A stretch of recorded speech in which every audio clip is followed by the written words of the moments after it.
Tamaso ma jyotirgamaya mrityorma amritam gamaya avir maedhi rudrayate dakshinamukam te namam bhahi nityam. Om. Let us lead us from the unreal to the real. Lead us from darkness unto light.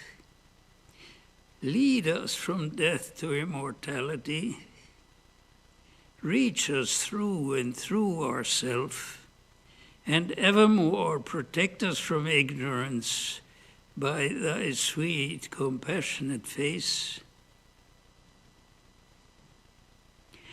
Let us sit quietly a few moments and meditate on the Supreme Spirit in any way we please.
Bhadrang karnebhi shrunuyama devaha Bhadram pasyemakshviryajatraha Stiraerangaestushvagam sastanuvihi Yashema devahitayadayuhu.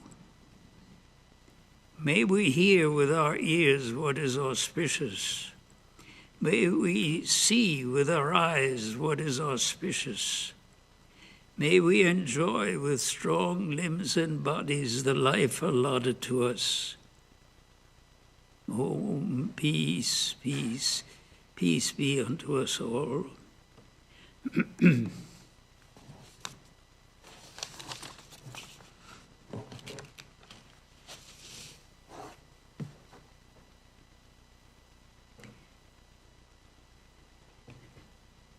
This is a lecture that was delivered by Swami Ashokananda on Sunday, October 23rd, 1960.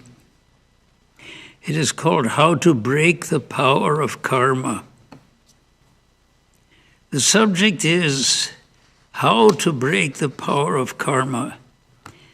But before speaking of the how, of course, you understand it is necessary to explain what this karma is. No doubt many of you have heard or read about the law of karma, which Hindus and Buddhists and Jains preach. I must say emphatically that it is as truly a law as the law of gravitation or any other law by which this world and life are governed. When we find that certain phenomena in nature are behaving in a definite way, a way which cannot be changed without destroying the very nature of the phenomena, we call this uniformity of behavior a law. Every physical phenomenon has its peculiarity of behavior and is found in certain respects to agree with other physical phenomena. Well, when we enter into our inner life, there also we have found that this kind of law exists, that the behavior of the mind is governed by a peculiar law called the law of karma. That is to say, we accept it as a law that a causal relationship is established between our action and the fruit of our action. And we cannot avoid this fact as long as we operate with the mind. The idea has been expressed variously in different parts of the world.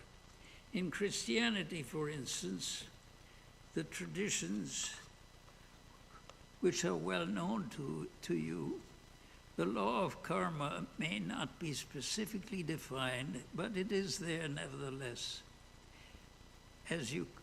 The quotation, as you sow, so shall you reap. Christians also accept this causal law as a fact that cannot be violated. And of course, whether or not we know such a law has been defined in actual practice, we all believe it implicitly.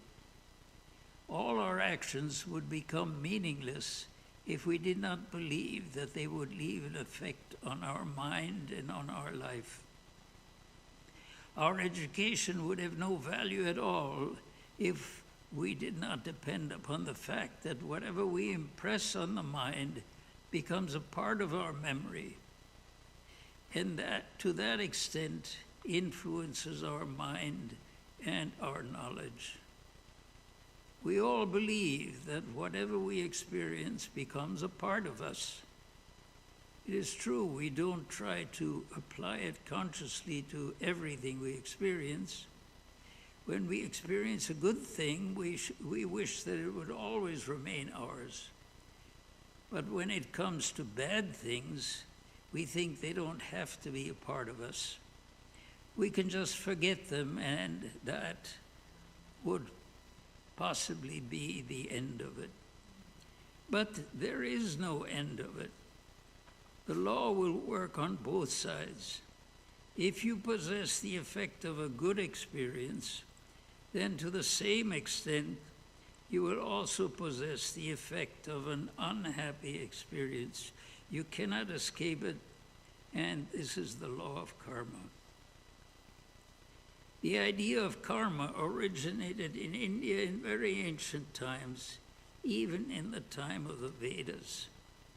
Some scholars disagree and claim that the people of India came to believe in this law later on. They say, oh,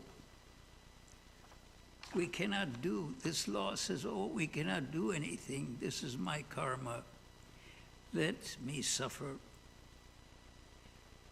So you hear sometimes that India's misfortunes are at least partly traceable to the belief in the law of karma.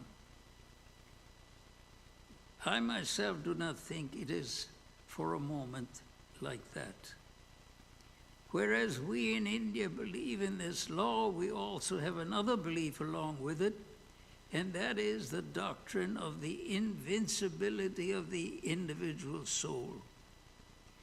We say, yes, our mind is governed by the law of karma, but we are not the mind. You know how often we have told you, and you have read in the Vedanta texts, that the true person is the spirit, and that person is perfect from beginning to end. There is nothing imperfect about the spirit, and that is what we are. We suffer here only because we have forgotten our true nature and are too much interested in the details of mind and body.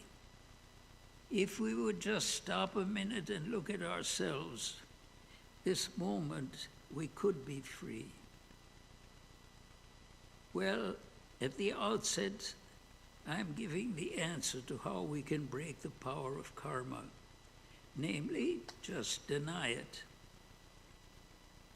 But denial should be deep denial, not superficial, not a mere forgetfulness. We have to learn to live independent of the dictates of the mind, and also, of course, of the dictates of the body. But if you have become independent of the mind, you can very easily become independent also of the body. That's only a byproduct. You see, this is the way we in India think. However, I shall come to this point later on in greater detail. Let me go on about explaining karma in a methodical way. The Sanskrit word karma literally means action or work. But our ancient books have used this word in different ways. For example, in the Bhagavad Gita, you will find two uses preeminently. In one sense, any kind of work you do is called karma. In another, rather restricted sense, karma is ritualistic action, the performance of Vedic ritual. We shall forget this particular restricted meaning. We are concerned here with the first one. The theory here is that whatever you do, whenever you do any action, whether with the body, with the motor senses, or with the mind, that action or karma leaves an impression on the mind. That's important. Our sages and philosophers have laid great stress upon karma as impressions.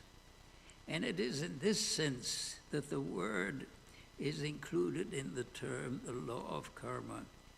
Here, karma is not actual work or action, mental or physical, but the impression of an experience. Action itself is not so superficial as we make it out to be. We don't think about it. We are always active, And it seems so natural that we never ask ourselves, what is this action? A moment's thought will convince us that you are being forced to act. Bodily, you may be able to sit still, but mentally, it's not so easy to be quiet. I mean, as long as we are conscious, it is difficult to still the body and infinitely more difficult to still the mind. So we should ask, what is this force which is keeping us so restless and over which we seem to have so little control? The nature of this mysterious force that makes us do or say or think is worth inquiring into. The fact is, however trivial or seemingly trivial an action may be, the motive from which any action arises is very deeply laid in our own being.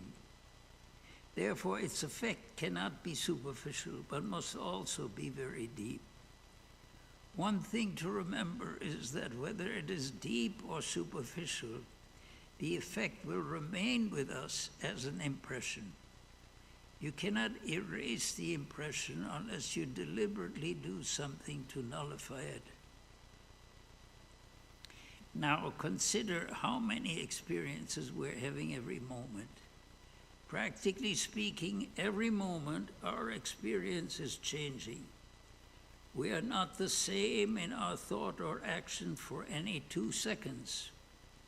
And all the innumerable experiences we are having leave their impressions on the mind. Some of them we notice, others we do not notice. But the conscious mind can hold only one experience at any given time. So with each new experience, the impression of the previous experience is thrust downward. That process is constantly going on. Then, where do these impressions go? We say that every impression goes into the unconscious part of the mind. Not at once. For a while, it remains close to the threshold of consciousness, and that is why you can easily remind yourself of a recent experience. In other words, your memory remains fresh, and you can call back that experience vividly. But slowly, it begins to go down. Unless it is a particularly impressive experience and has a special reason for staying close to the conscious mind. I shall come to this aspect of karma later on, because there is an interesting point associated with such strong impressions. Here I should remind you that of the fundamental conclusion of our philosophy and religion about the mind. As I said, the real person, that is to say, this self-conscious being who talks, who listens, who does things, avoids things, seeks things, succeeds and fails, the real person is the spirit. And the spirit has nothing to do with the mind. The spirit is independent and perfect and does not seek anything, does not suffer, and does not enjoy. If you say, what kind of perfection is that where I don't enjoy? Well, you will know if your mind becomes a little quiet. You will find you don't have to seek anything. There is something more blissful than enjoyment or so-called happiness as we know it here. It is enough to say that if you want to think anything extraordinary and wonderful about yourself, all those things are already there in you, and many more which you cannot even imagine now. So when you become involved in the mind, you do not gain anything, actually you lose. The mind is, as it were, a cloud covering the shining sun of your own being. The cloud has dimmed the sun's glory for you, it has not added anything to the sun. Both mind and body are limiting adjuncts, as we say, and the real person, the free and perfect spirit, is the seat of consciousness. The mind is not the seat of consciousness. The light of the spirit is reflected upon a part of the mind, and that part becomes what is called the conscious mind. That is, only the part of the mind where the light of the spirit is thrown becomes conscious. The rest of it remains dark. It is called the unconscious mind. Now, this is it. If all these impressions are there, you must understand that there is tremendous complexity as well as great depth in the mind, because innumerable motives or springs of action exist in the unconscious part, and innumerable impressions are continuously going there. You can see that without some sort of order, some law governing these motives of action and rearranging of these impressions, without that our mind would explode to nothingness through sheer revulsion or chaos. But as it happens, a certain order is maintained. For example, if you ask about the spring of action, it can be put very briefly. If I'm to speak of everything about karma, it becomes very complex. No doubt many of you have read Patanjali's Yoga Sutras and remember the definition of Ishvara or God given in that book. Ishvara is called a Purusha Vishesha, a special Purusha, a special person, to give a literal translation. Yoga philosophy follows in the footsteps of this Sankhya philosophy, which explains life and the world in terms of Purushas, innumerable souls, and also of Prakriti or nature, undifferentiated matter. But yoga adds that there is a sort of Ishvara, not the God of the theists who has created this world and wards or punishes people, but just a sort of perfect being. According to this definition given by Patanjali, he is a special person, a special being, who is unaffected by avidya or ignorance, and therefore unaffected by the things that follow from avidya or ignorance. That is to say, klesha. He is unaffected by klesha, which is suffering or misery. This Purusha is also unaffected by karma, action, vipaka, fruition of action or maturity of the impressions of actions, and ashaya, the vehicle through which these impressions begin to have their effects. Well, here Patanjali has put together all the ways by which an average individual or a Purusha is afflicted after having somehow become entangled in this avidya or ignorance. This is how it happens. As a result of ignorance of his true nature, the person has klesha, suffering. To get rid of this suffering, he indulges in activity, karma, which leaves impressions on the mind. Then these impressions begin to mature, and that is vipaka. Literally, vipaka means well-boiled or well-cooked. As it were, somewhere in the unconscious mind, some of these impressions begin to cook. And when they have been well cooked, they are ready. That is to say, they will affect your life by coming into your conscious mind. When, as it were, you consume them or you indulge in them, that is ashaya. You know, some dishes are not bad, some are good, but others are not good at all. They're awfully bitter and ill-cooked. It isn't that they have not been boiled. it isn't that they have not been boiled enough, but the ingredients give you indigestion. Life in this same way is not always smooth. Now, these are the means by which every soul becomes afflicted.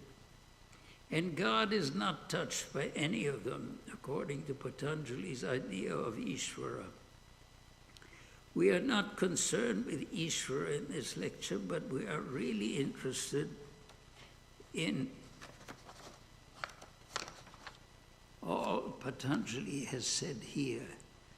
Because in these few words, he has gone into various aspects of karma and its effect and the way karma functions in one's life. Now let us go back to the simple narrative. As I pointed out, some impressions remain close to the threshold of your consciousness, and even if you don't recall them, they come up in your memory. But most of them you just forget. In a humdrum life, most impressions go down and get lost in the unconscious.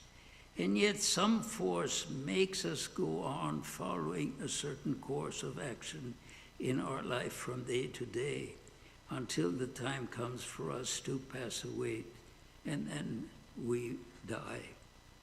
You know our view about reincarnation, and I've also heard that the real person is the spirit. In this present state of ignorance, we still remain attached to the mind, and the mind goes out at death, leaving only the physical body behind. The mind will cling to the spirit until the spirit has found complete spiritual knowledge and has actually come to the realization, to the experience, that the self is not the same as the mind. It has in fact nothing to do with the mind. So at the time of death, a person carries with himself all the infinite impressions or experiences that are lying in the mind. Here we come to a strange thing that the Hindus believe. But when you think about it, you will see good reason for that belief. They say that just before a soul passes away, it has a preview of where and how it is going to live in its next birth. According to the doctrine of reincarnation, a soul may remain for a long, long time in one of the planes of existence above this earth until it is reborn. How then can it have this prevision of its next incarnation at the time of death? This is the explanation of it, and it is good to remember this here. At the dying moment, when you are leaving this house called the body and have to take the mind with you, you become aware of its terrible burden of impressions, of experiences. The Hindus maintain that all the events of the life that is coming to an end pass before the eyes of the soul like the quick showing of a film, and the soul is made to go through every little experience. There is reason to believe this idea has some truth in it. You have heard of drowning people having had this kind of experience before they were rescued. It is, as it were, you are leaving a house in which you have lived for many years. Maybe you have forgotten many things you had put away in your attic and basement, but now you bring out all your possessions and examine them to decide which you will discard and which you will keep to furnish the next house you rent. At death, we make this kind of choice. We, as it were, sort out what we have sought and experienced in this life, and then we decided, in my next life, I'm going to do this. They say this is one reason why we have a preview of our next life on earth. Another reason given is that whether this selection happens at the dying moment or not, as we live through our life, certain desires become strong. When we reach the conclusion of it, these desires come preeminently to the forefront of the mind. The mind seems to dominate everything else. All other things are forgotten. Maybe these strong desires have remained unfulfilled in this life. Maybe we want to pursue them again at the next opportunity, or maybe they were partly fulfilled by the time death intervened, and we would like to have them more thoroughly satisfied in the next life. You know how even in our own lifetime, when certain motives become strong, they have a way of thrusting other motives down into the unconscious and themselves occupying the stage. It is quite imaginable that when these strong desires are occupying the conscious mind, dissimilar tendencies will have no chance of coming back. Suppose, for example, you are an intellectual person, a student of philosophy, but suddenly you get the idea you want to be a painter. How much philosophy do you think you can read anymore? Day and night, you're working around with your colors and bringing people to look at your artwork. You are swallowed up by painting at that time. It is said that at the dying moment, similarly, some desires come forward and determine what we are going to be like in the future. This is the way desire acts. Now you remember I said that some order is maintained among the infinite number of impressions in the unconscious mind. What happens is this: when you have an experience, its impression goes down into the unconscious and somehow arranges itself by the side of similar impressions gathered in the past. And they join forces, as it were, and become codified and classified to form what we call the traits of our character, our habits and our tendencies. We like to do things in a certain way. We want to look at things in a certain way. We hate certain things, we love others, and such tendencies have been formed throughout many past experiences. The most predominant tendencies in the unconscious mind are governing our conscious mind or conscious life, and it is these which take the form of desire. One important point I should mention here is that every experience has the potency of repeating itself in a similar living experience. Of course, if a good experience has left its impression, you want it to be repeated.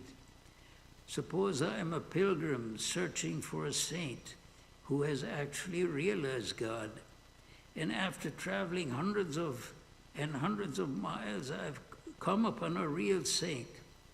Of course, that's a wonderful experience to have, and I would like to repeat it. Or suppose you have a very good meditation one morning. It is very desirable that the impression it has left should repeat itself as a living experience. But then most people are in the state of ignorance, and the tendency of their mind is downward, not upward. Even their happy experiences are not necessarily very elevating. It is enough to say that we probably would not like to repeat most of our experiences. Anyhow, these impressions lie there and have the tendency and the power of reappearing as living experiences. Most of the time we act instinctively. That is to say, we do not want to face whatever we are going to do or experience. And we just succumb to what is coming to us, whatever the mind is bringing out. We identify ourselves with that. But you know, we don't have to do it. Many people think we are absolutely in the hands of karma. You should never think that way. You should never get this idea that you're absolutely in the hands of karma. In India, we never interpret it in that way. In other words, karma does not spell fate. A fatalist will say, oh no, I cannot change, I am fated to be like this. He persuades himself that there is something inevitable. There is nothing inevitable. The Lord Buddha, who was such a sane person, so rational, said, yes, your present is caused by your past, but your future will not be caused by your past. Your future will happen according to your present. If you work rightly now, think rightly now, the future will change. There is an art by which you can change your future. For example, to get rid of a certain bad experience or bad tendency, you try to do the opposite. You might wonder, can I do it? If my conscious mind is occupied with and overwhelmed by certain tendencies and desires, how can I think of the opposite kind? Oh, yes, you can indeed think of the opposite. The mind has wonderful flexibility, and this ego, this I sense, this self, is the ordinary, this self in the ordinary sense also has wonderful opportunities of manipulating the mind. They say one of the easiest ways to overcome wrong things within yourself is to find someone who represents what you're trying to achieve and to stay with that person. And this is a fact. You have to put yourself, in other words, in the right kind of environment. But if you cannot go from place to find that environment, then you have to make your own environment by means of study, by means of thinking. Struggle in your own mind. Read the lives of saints and sages. Try to produce that state of mind opposite to the state of mind that you're trying to conquer. Slowly you will find that you are able to prevail against what seems to be so strong. And you can bring forward your own desirable thoughts and emotions and motives of action. If you believe in God, as most of us do, you should pray to God. Pray sincerely and be sure that the Lord will respond to your prayer. Don't be so arrogant as to set any time limit for him. We always think in this way, oh, I have prayed, next morning the result should come.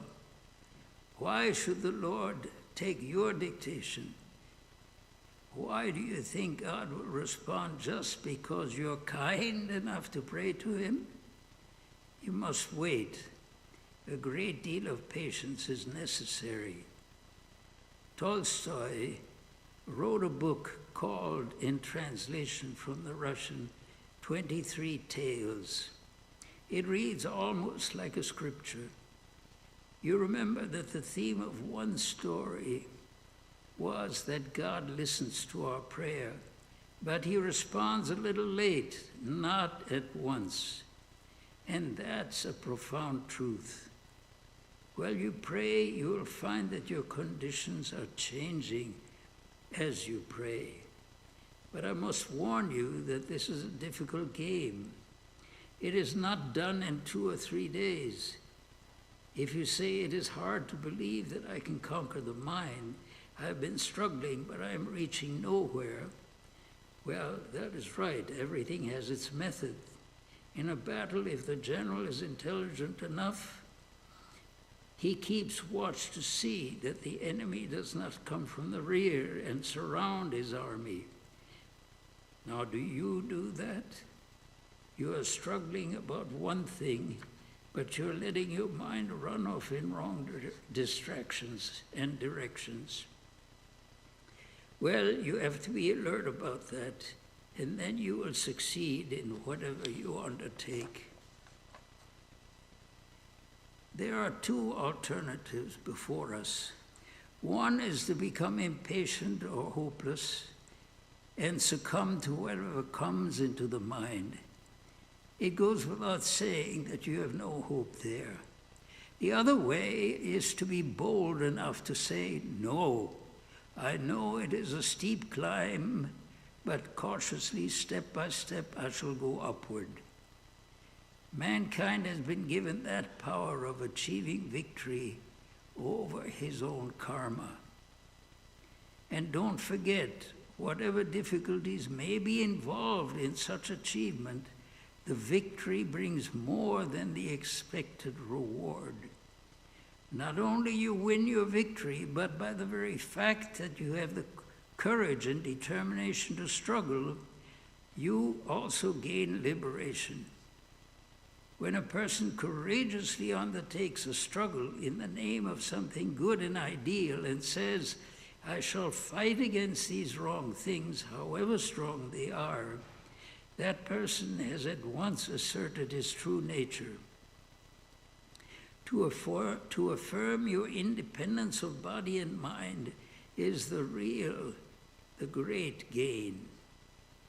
So many struggles come in the lives of those who are seeking God that people often wonder, what is the use of being spiritually minded? It seems life is more unbearable for them than for the worldly people. You are declaring the victory of your true self over the mind and the body. That you are trying to conquer a trait of your mind is only an excuse. The Lord is giving you a much greater victory over the whole mind and the whole body. Therefore, devotees of the Lord suffer much, but it is not mere suffering. They suffer with a purpose and with a method. That is how the mind is conquered. That is how karma is conquered.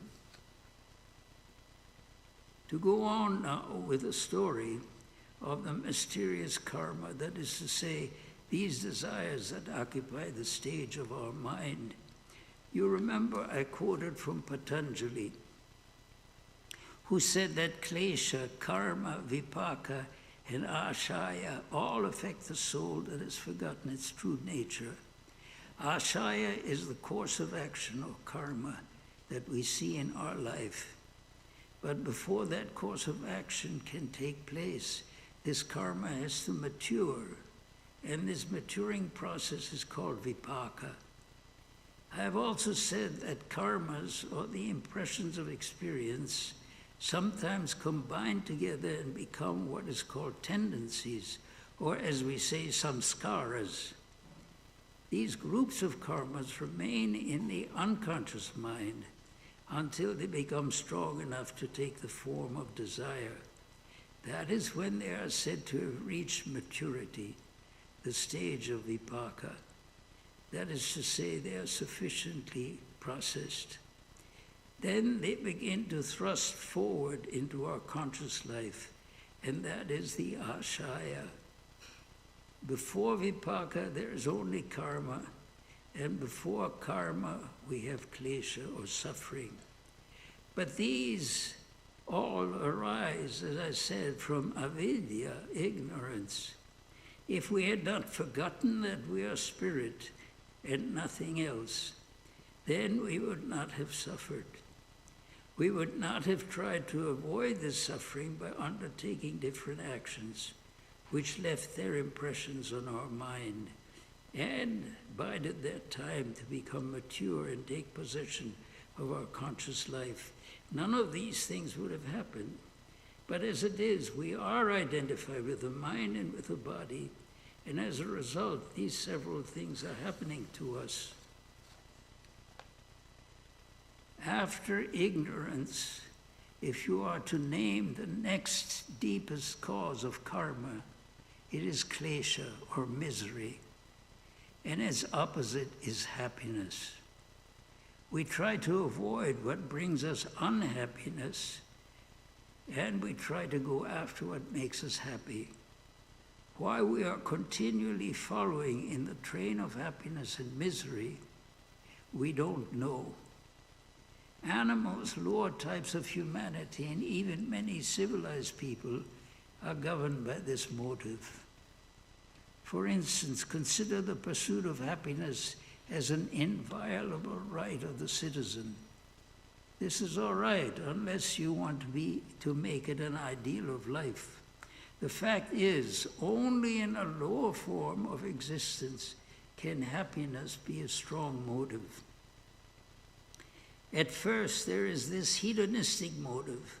Afterwards, another motive begins to intervene, the moral motive. In a civilized, thoughtful person, both motives work. Sometimes a person knows he must suffer because of his sense of right and wrong, yet he will act according to the moral motive. But most often, people are governed by what gives them pleasure and pain, and they undertake certain actions accordingly. Either the moral motive or the motive of pleasure or pain, or both motives combined, give a boost to our desires. At any time in our conscious life, we say either, this is my duty, or I like to do this, I must have it. Well, there it is. According to whatever motive we are encouraging, the desire in our unconscious mind will have an opportunity of coming into the conscious mind and dominating our actions. Here I should put before you certain other ideas. This law of karma has been studied in great detail by our philosophers, both in Hinduism and in Buddhism. For example, they speak of another way of looking at karma. I have said that karmas arise from the unconscious to the conscious mind in the form of desires. You might ask, how do you know which desire will come up? And if there are any, say, two equally strong desires in the unconscious, which one will gain precedence?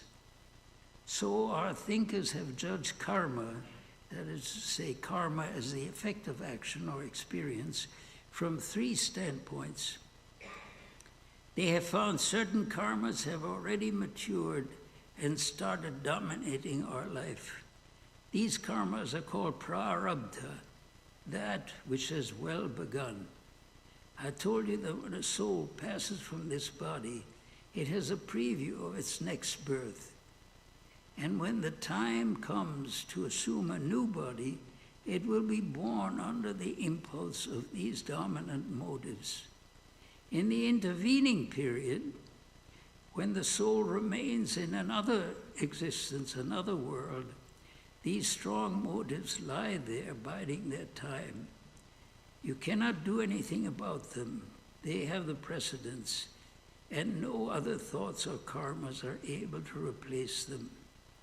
When the time comes to be reborn, they will have their opportunity and will seek parents and environments and situations suitable for their fulfillment. Like is drawn to like. If you say that's too subtle a thing, it seems to us that the choice must be haphazard. Then I shall remind you that how we live in this life. A stranger comes to the city. He has a certain character, certain tendencies, and wants to indulge in or achieve certain things. You see, he does not have to go to the Chamber of Commerce to ask with whom he should consort to satisfy his desires. In a mysterious way, he is drawn to the right people. If he is a thief and has such tendencies, he will quickly find other thieves. But an honest man who has lived here all his life doesn't know where the thieves are to be found. Or if a student interested in a certain philosophy comes, in a few days he finds an obscure group who studies that same philosophy. How does he find them? There seems to be a mysterious force by which likes are drawn to likes. You may call it affinity, but whatever name you give to it, you cannot avoid that effect. So we say the souls are drawn to parents and environments where they can find opportunities for their predominant desires to fructify. These strong desires at once occupy the stage of the new person and will govern his whole life. We see how in the same situation, one person may seek one thing, another will seek a different thing. Two brothers brought up with equal opportunities in the same family are sent to the same school. One boy becomes too fond of sport, doesn't go to class, doesn't want to study. The other attends to his studies and doesn't like sport. It is maintained that from birth to death, these desires, which were the original motive of this present life, will dominate you and determine what you will be seeking, unless I have said you deliberately do something about them. Now, while these prarabdha karmas are occupying your mind, governing your actions, making you behave in a certain way, it goes without saying that they do not necessarily form all the karmas you have. Many other tendencies and desires have remained quietly in the unconscious mind. These are classified under the heading of sanchita, which means accumulated or stored up. They are not coming to the forefront to govern your conscious life. They're like the suits that a man keeps in his closet. Many desires which give individuality to oneself in every life are remaining untouched deep down in the mind. About these karmas, a question has been raised. Does not the presence of these tendencies, which are not presently active, somehow affect the conscious mind?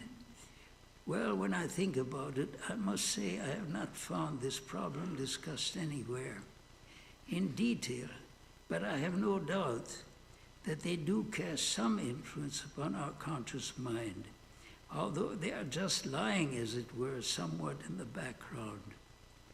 But from a practical point of view, it is more or less the desires or tendencies operating in our conscious mind and dominating our conscious life that are important. If we can take care of those, then we can achieve anything we like, regardless of the sanchita or actually accumulated karmas.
আমার চেতনা চৈতন্য করে দে মা চৈতন্যময়ী আমার চেতনা চৈতন্য করে দে মা চৈতন্যময়ী তোর ভাব সাগরে ভেসে আমি তোর ভাব সাগরে ভেসে আমি হব মা তোর পদাশ্রয়ী আমার চেতনা চৈতন্য করে দে মা চৈতন্যময়ী আমার চেতনা চৈতন্য করে দে মা চৈতন্যময়ী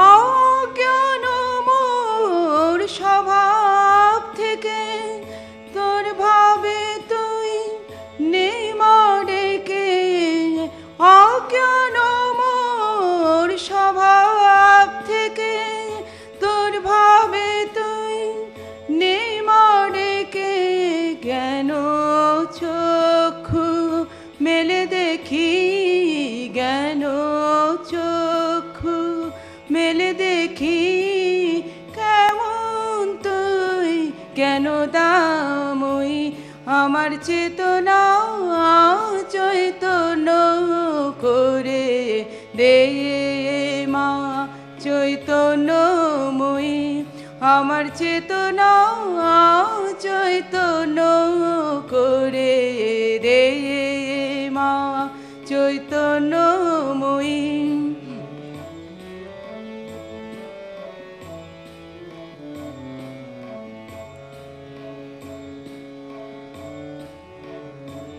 তোর ভাবের খেলা দিয়ে দে মা আমার যা কিছু সব অভাব মিটিয়ে তোর ভাবের খেলা দিয়ে দে মা আমার যা কিছু সব অভাব মিটিয়ে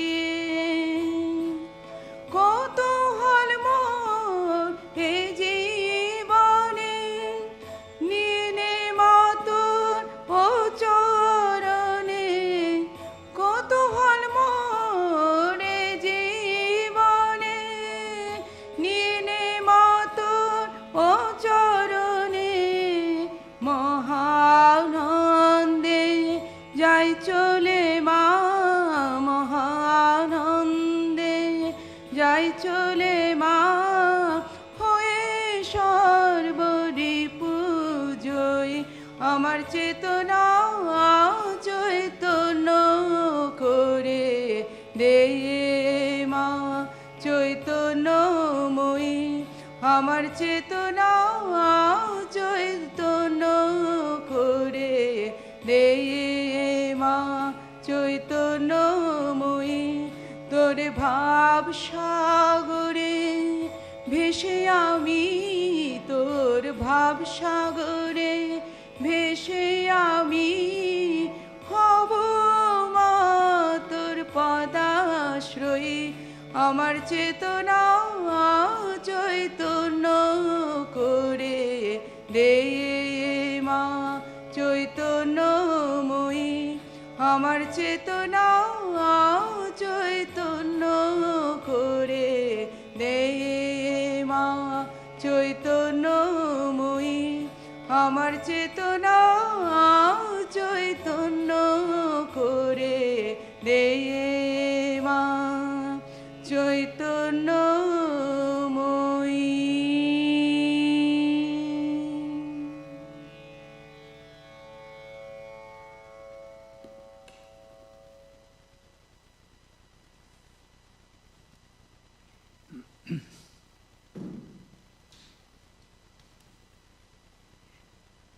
There will be no lecture next Sunday because of a special program on Saturday. The next Sunday lecture will be on May 3rd. Child care is provided during our Sunday lectures. On Sunday evenings, Swami Vedananda holds an online class at 6 p.m. on the foundational texts of Indian philosophy. The current topic is the Mahabharata, Indian philosophy of values. There will not be any class this evening or next Sunday, April 26th. On Wednesday evenings, we have Vespers with meditation at 7:30 p.m. in this auditorium. On Friday evenings, Swami Vedananda holds a scripture class at the Old Temple at 7:30 p.m. Please use the auditorium entrance on Filbert Street. The current text for study is Sri Shankaracharya's Viveka Chudamani. There will be no class this Friday. And here's a special announcement. Our annual pilgrimage to Shanti Ashrama will take place next Saturday, April 25th. The all-day program will begin at 11 a.m. and it will be the concluding program of our 125th anniversary celebrations. It will consist of worship, devotional music, talks and discussion, special displays and tours of the ashrama. The topic of the day will be the Katha Upanishad, Quest for Immortality. And our special guest will be Swami Vedananda of the Ramakrishna Math and Mission in Mumbai, India. All are welcome to attend. Programs for this are available in the lobby here for your information. You and your friends are cordially invited to attend all of our services. After the lecture, there will be a question and answer session in Vivekananda Hall, and all are welcome.